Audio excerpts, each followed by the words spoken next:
Hey all, I'm Sarah Ness, and this is a video on a topic that comes up a lot for me, which is what is the role of conflict in a community?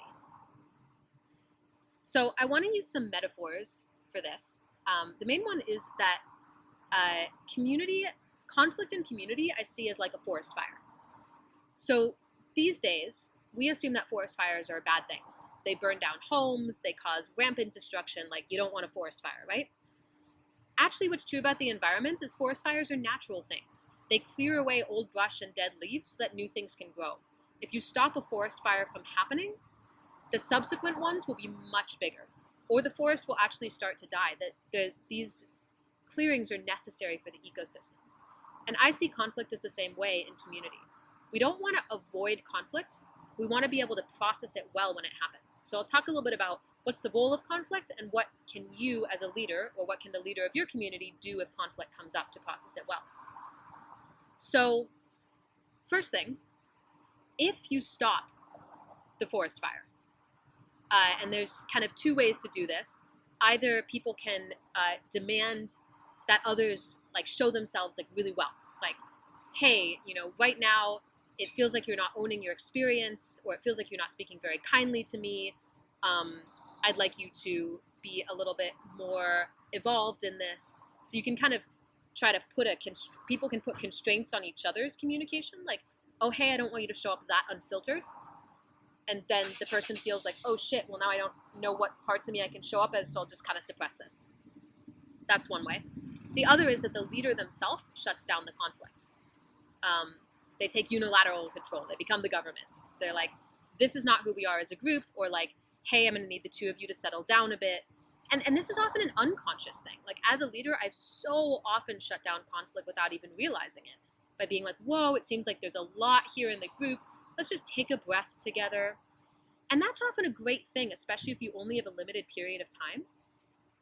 But it can allow for this buildup of undergrowth and like dead, crackly tensions that are happening. And so I have other reactions as a leader that could be like, wow, it seems like there's a lot of tension in the group. I'd love to hear from both sides of this. Like, what are you experiencing? Like, let's actually have the people that are experiencing like, discomfort go over here, and the people that really like what's going on go over here, and let's like talk a little bit between the groups, or you can move in between, whatever. You can even do it as a visual spectrum. As a leader, the more that you accept what's going on, the more the group will as well. And conflict is one of the things that as a leader I most often find myself trying to push away. So another thing about this, one of the things that kills a forest or a community fastest is talking behind people's backs. If there's conflict and people don't feel comfortable to bring it openly and fully, they're going to start talking behind other people's backs.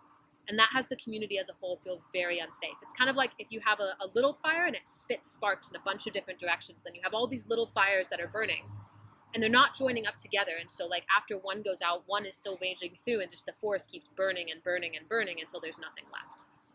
So if it seems like there's crosstalk happening, if you hear somebody talking about somebody else and they're not then bringing that truth, they're like, wow, like I'm super annoyed at Sally for like speaking over me at that meeting, and they're talking about that to you, they're talking to someone else, and you're like, have you talked to Sally about this? And they go, no, I don't want to do that.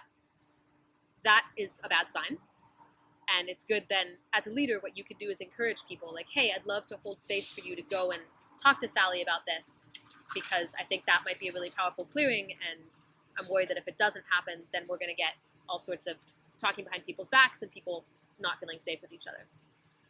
Leaders make the fire a controlled fire. You don't either stop it or keep it from spreading out of hand. And every community will have its own level of tolerable heat.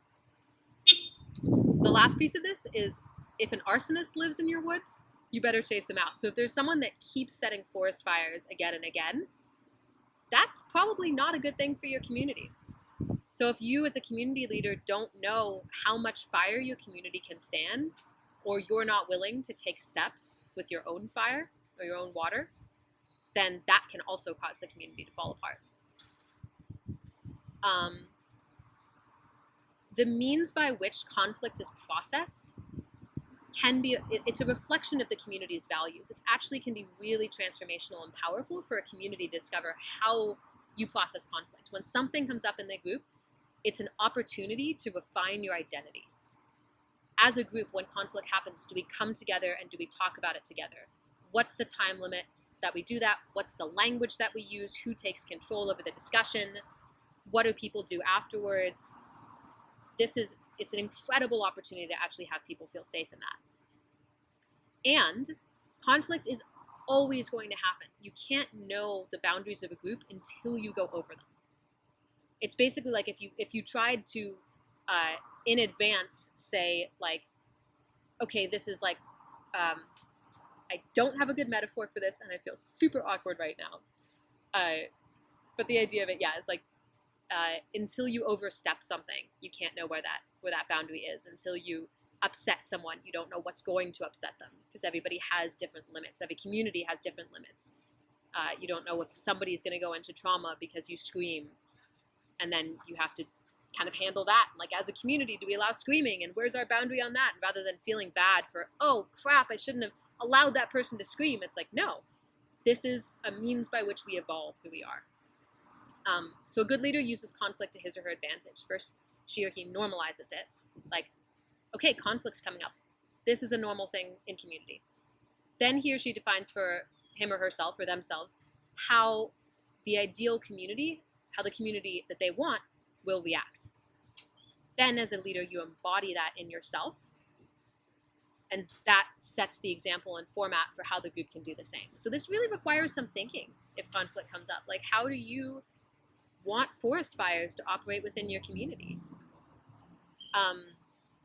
Unless this is a group of small children, the best way to do this is not for the leader to hear out issues or resolve all of them personally, because then your group becomes dependent on you to solve everything, and that's both exhausting for you and disempowering for the group.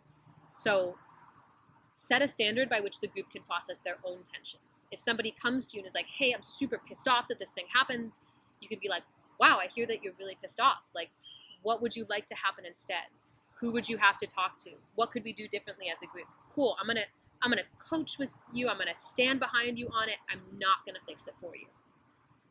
I had someone come to me recently that a leader in our community, a lead for one of our courses, had asked for this person not to be on staff.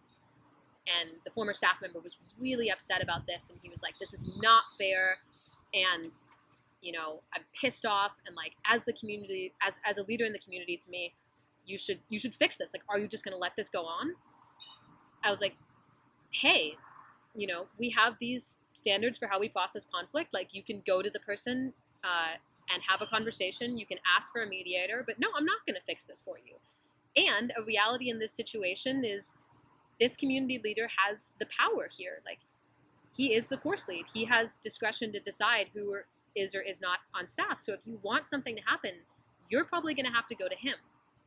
So also as a community leader, you speak truth to power or to lack of power, and you help people recognize where they are in a spectrum of power and where there's possibility to grow. And so I encourage them. I'm like, hey, I think that what you're saying has real truth to it, and you have a valid perspective, and are you willing to do something about it? And if not, what's that like? Like, who do you want to be in this conflict? What do you want your ideal outcome to be? What do you do if you don't get what you want? And so I helped him co-explore that, and I said, I've got 10 minutes to discuss this, and I set a timer, and when it went off, I said, okay, I have to go. And I got off the video call. So as a leader, you can have boundaries, and that's a good thing to know of going into conflict. Most things in a community come down to a couple main questions. Do I belong? Do all parts of me belong? Am I wanted? Am I physically or emotionally safe? And are others safe by the standards that I hold? So if there's conflict in your group, just think about those questions and consider them. Like, how much do those feel true in the group? How much can people feel like they belong? How much do they feel like they can bring themselves? Do they feel safe? Do they feel like their values are represented? And hold conversations about that. Transparency is the best way to resolve conflict. Most of the time, if people don't feel like they belong or they don't feel safe, it's because they feel like something is hidden. Okay, I hope this is helpful. and that you have lots of productive and beautiful conflict.